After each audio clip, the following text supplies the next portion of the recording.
बिल्कुल श्रीनगर तक जाएगी। 28, 29, 30 3 दिन राहुल जी के साथ मैं स्वयं भी शामिल होऊंगा और हज़ारों मेरे जैसे कांग्रेस के कार्यकर्ता शामिल होंगे और देश का तिरंगा श्रीनगर में लहराएंगे इस संकल्प के साथ कि जब तक हम इन मुद्दों पर लोगों के सामने सरकार के घुटने नहीं टिकवा देंगे तब तक ये संघर्ष जारी रहेगा। ये बलात्कार है। आज तक कोई एफआईआर बलात्कार की कुश्ती संघ के प्रधान पर दर्ज क्यों नहीं हुई? पर प्रधानमंत्री, हरियाणा के मुख्यमंत्री और पूरी भारतीय जनता पार्टी की सरकार बेशर्मी की सब हदें पार कर गई है। अगर किसी ने गलत नहीं किया तो भारतीय जनता पार्टी क्यों कतरा रही है उनके अपने चहेते सांसद बृज किशोर और सारे कुश्ती संघ के उन पदाधिकारियों के खिलाफ एक न्यायिक जांच करवाने के, जिसके तहत दूध का दूध पानी का पानी सामने आ जाएगा। कुश्ती संघ के प्रधान पर, बृज किशोर पर, जो सांसद हैं भाजपा के, मोदी जी के चहेते हैं, इस प्रकार का इल्जाम लगे तो क्या एक सेकंड के लिए भी उसे अपने पद पर बने रहने का अधिकार है?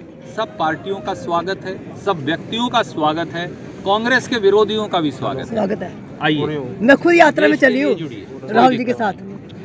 अभी जो नहीं आ रहा हमें उससे भी कोई द्वेष नहीं। कोई भारतीय जनता पार्टी का साथी भी आकर राहुल जी के साथ चलना चाहे उसका भी स्वागत है। वो साक्षी मलिक हों, वो और सैकड़ों हमारे जो पहलवान जिन्होंने हर बार जब देश का झंडा ऊंचा किया, देश में भी और पूरी दुनिया में भी, तो सब राजनीतिक लोग और देश के सब वासी भी छाती चौड़ी करके उनकी अचीवमेंट पर गर्व करते हैं। आज जब उन्होंने ऐसा गंभीर आरोप लगाया है जिसको सुनकर भी शायद किसी सरकार में बैठे व्यक्ति को शर्म आ जाए, पर प्रधानमंत्री, हरियाणा के मुख्यमंत्री और पूरी भारतीय जनता पार्टी की सरकार बेशर्मी की सब हदें पार कर गई है। अन्याय और भेदभाव की सब हदें पार कर गई है। हमारी बेटियों ने क्या कहा? 3 बातें उन्होंने कही। नंबर 1, भारतीय जनता पार्टी के सांसद जो कुश्ती संघ के प्रधान हैं, उन्होंने दर्जनों महिला पहलवानों का शारीरिक शोषण किया। ये बलात्कार है। आज तक कोई एफआईआर बलात्कार की कुश्ती संघ के प्रधान पर दर्ज क्यों नहीं हुई? उससे कम कुछ नहीं। और बेटियों ने कहा है कि अगर कोई जांच करेगा निष्पक्ष तो वो सामने आकर अपनी आप बीती बताने को तैयार हैं। कई उनके चेले जो कोच हैं, उन्होंने भी इस प्रकार की बदतमीजी, जोर जबरदस्ती हमारी बेटियों के साथ की है। कई बेटियां आगे आई हैं और उन्होंने कहा है अमुक समय में अमुक कैंप में उनके साथ ये गलत वारदात हुई। आज तक 354 का, 376 का मुकदमा दर्ज क्यों नहीं हुआ? उस सांसद को भाजपा के तो जेल की सलाखों के पीछे पहुंचा देना चाहिए था, पर यह ऐसा क्यों नहीं हो रहा? नंबर 2, अगर किसी कुश्ती संघ के प्रधान पर, बृज किशोर पर, जो सांसद हैं भाजपा के, मोदी जी के चहेते हैं, इस प्रकार का इल्जाम लगे तो क्या एक सेकंड के लिए भी उसे अपने पद पर बने रहने का अधिकार है? देश के कुश्ती संघ को फौरी तौर से बर्खास्त कर देना चाहिए था 72 घंटे पहले जब ये इल्ज़ाम सामने आए, पर आज तक भी वो अपनी कुर्सी पर बने बैठे हैं। उल्टा हमारे पहलवान लड़के और लड़कियों को धौंस दिखा रहे हैं। और तीसरी एक गंभीर और बात, बृज किशोर ने जात पात का इल्ज़ाम लगा दिया। मुझे बताइए, जब तिरंगा झंडा ऊपर जाता है तो उसके नीचे कौन खड़ा है? वो हमारा पानीपत का जेवलिन थ्रोवर जो रोड समाज से आता है वो खड़ा है। कोई दलित समाज का बेटा या बेटी, जब कैथल की एक बेटी हमारी वाल्मीकि समाज से जब वो माउंट एवरेस्ट पर जाती है, ममता सौदा, तो क्या ये कोई बोलता है कि उसके नीचे एक वाल्मीकि समाज की लड़की खड़ी है? नहीं, वो हमारे प्रदेश और देश की बिटिया है। कभी कोई किसान समाज की बिटिया हो, किसी और समाज की हो, क्या पहलवान की, खिलाड़ी की जात हो सकती है? बृज किशोर का ये कहना ही उसे बर्खास्त कर देने के लिए काफ़ी है।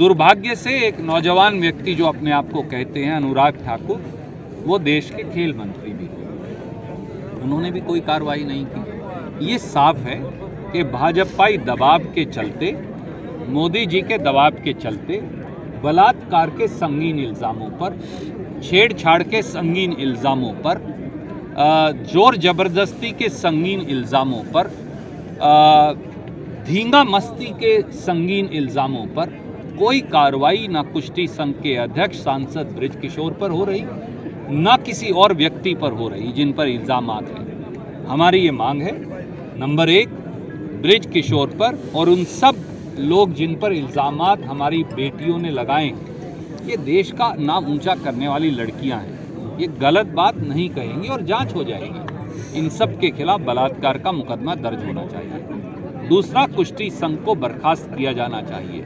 तीसरा, इसकी जांच सरकार की एजेंसी नहीं कर सकती, ना पुलिस, ना सीबीआई, ना कोई और एजेंसी। हम सब जानते हैं वो बीजेपी के नीचे हैं, उनसे कोई न्याय की उम्मीद थोड़ी है। सुप्रीम कोर्ट के सिटिंग जज या पंजाब, हरियाणा या दिल्ली हाई कोर्ट के मुख्य न्यायाधीश, उनकी अध्यक्षता में जांच हो और सारी एसआईटी उनके नीचे, वो खुद जांच करें ताकि दूध का दूध, पानी का पानी सामने आ जाए। अगर किसी ने गलत नहीं किया तो भारतीय जनता पार्टी क्यों कतरा रही है उनके अपने चहेते सांसद बृज किशोर और सारे कुश्ती संघ के उन पदाधिकारियों के खिलाफ एक न्यायिक जांच करवाने के, जिसके तहत दूध का दूध, पानी का पानी सामने आ जाएगा। ये देश की सबसे शर्मसार करने वाली घटना है। अगर इस पर न्याय नहीं हुआ तो ये साबित हो जाएगा कि कोई अपने बेटे या बेटी को फिर खिलाड़ी बनने के लिए प्रोत्साहित नहीं करेगा।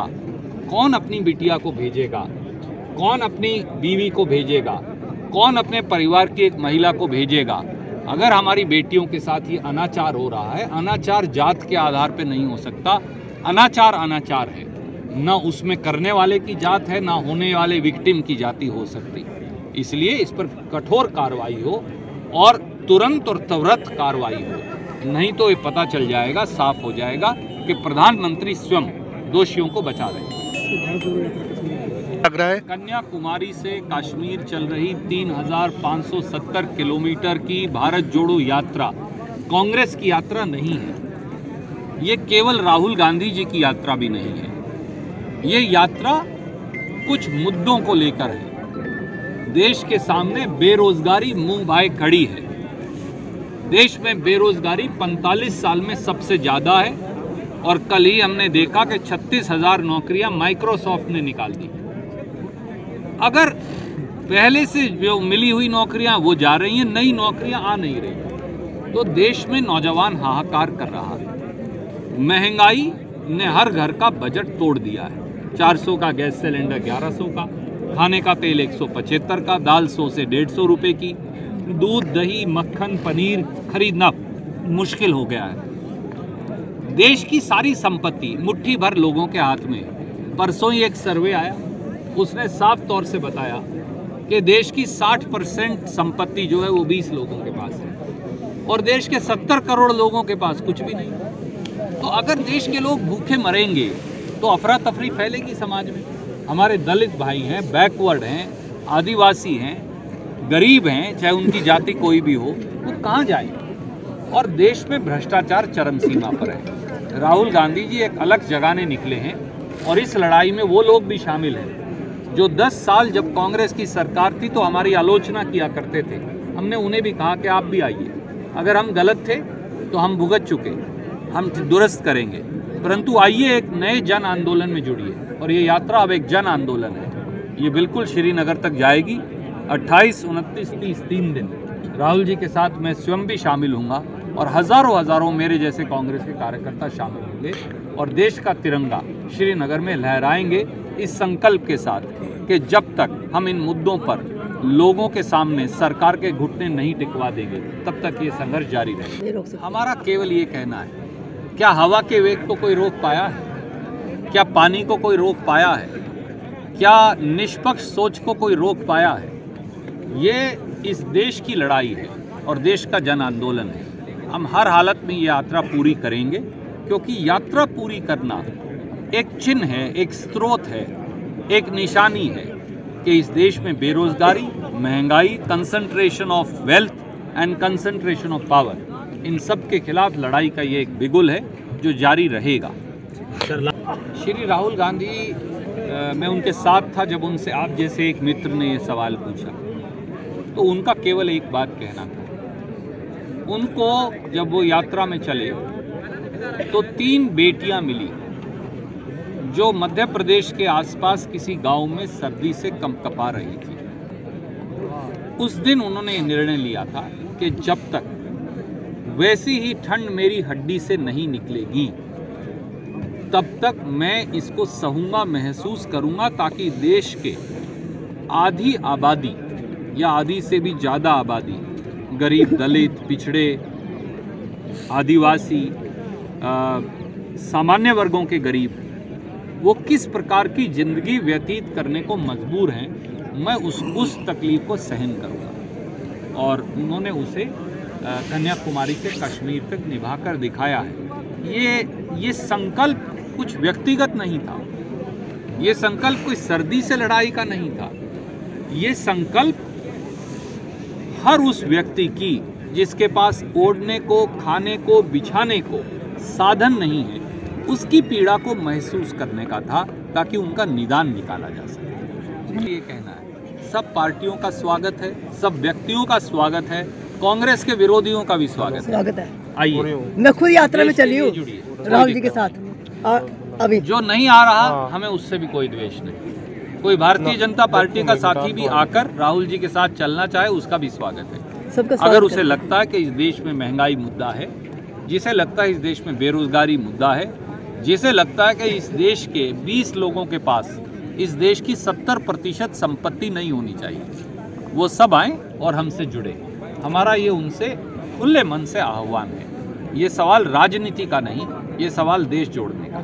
की सरकार थी तो हमने हमेशा देश में सबसे ज़्यादा गन्ने का रेट दिया, और मेरे पत्रकार भाई जो यहाँ खड़े हैं, आप में से 3/4 इस बात के चश्मदीद गवाह हैं कि जब गन्ना किसानों ने ताला लगाया था तो मैंने बाकायदा उनसे बात करके एक मुश्त 35 रुपया कभी बढ़ाया तो वो उस समय बढ़ाया, और हमने कहा ये कलम पड़ी, ये कागज़ पड़ा, आप सरकार के मालिक हैं, आप जो लिखेंगे ऐसा लिख दीजिए कि मिल चलती रहे, मिल बंद ना हो जाए और आपको अच्छा रेट मिल जाए।